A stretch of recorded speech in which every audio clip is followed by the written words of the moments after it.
Thank you so much. Okay, so Your Excellency, this is Dara Simi, and reports getting to me. Dara, please come. Okay, you want to go and meet His Excellency? Please go ahead. Please put your hands together for Dara Simi.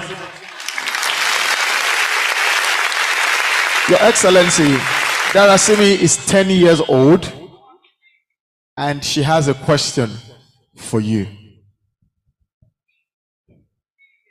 evening, everyone.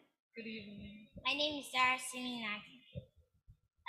If elected as the president of Nigeria, what would you do to save the young, poor, and dying children of Nigeria in Nigeria and South Africa? Well,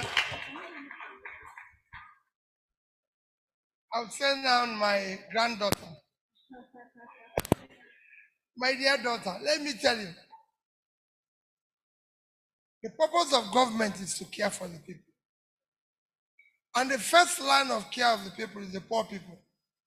So government is actually meant to protect the less privileged in the society. They are the first people we need to care. And I assure you, I'll care for them. They are the purpose why we should stop stealing government money. Because we need that money to be able to help them. Because God has given us the grace to protect their interests.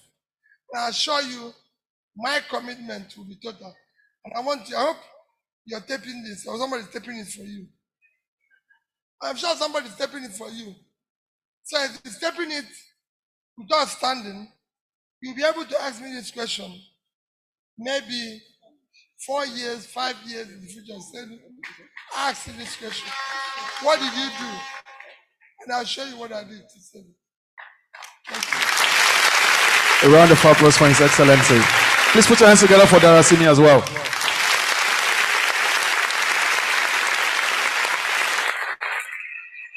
me tell you why this is important. What made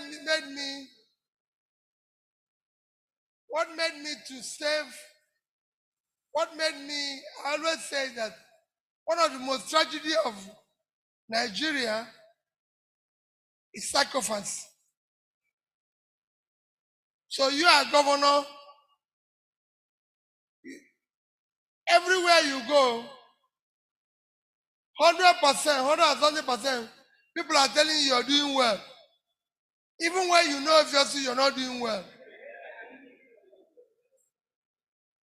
And I always cite two places. One of them is what happened with this young girl now. I went to a secondary school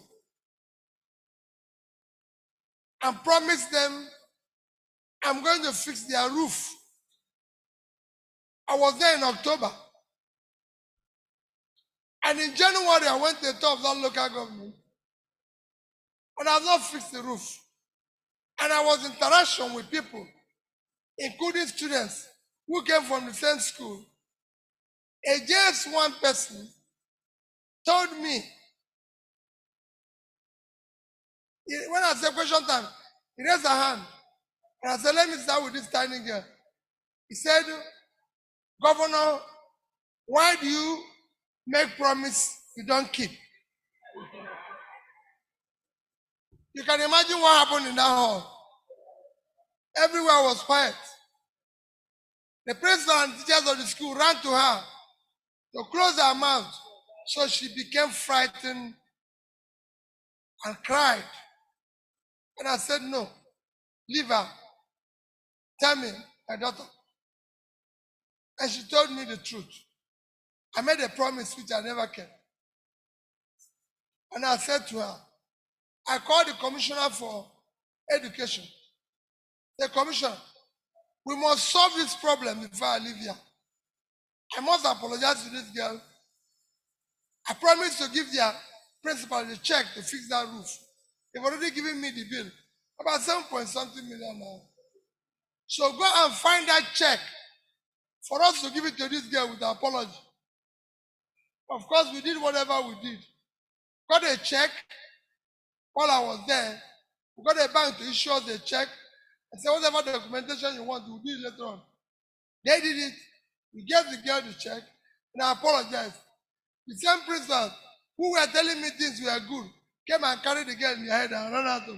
So we must have people who will tell us we are wrong. It is important. This is time to look at those who are serving you in their face and say they are wrong. That's why I said it's a dialogue. Let's listen to each other. Chinasa didn't plan this so we can start drinking wine and champagne. But I can tell you, I will go out of here fulfilled than seeing where people are eating and drinking. It shows that the youth of Nigeria are now thinking about their own country. Not about going to dance, not about going to eat, but what can we do to save this country? And I urge you, be on this route. We will get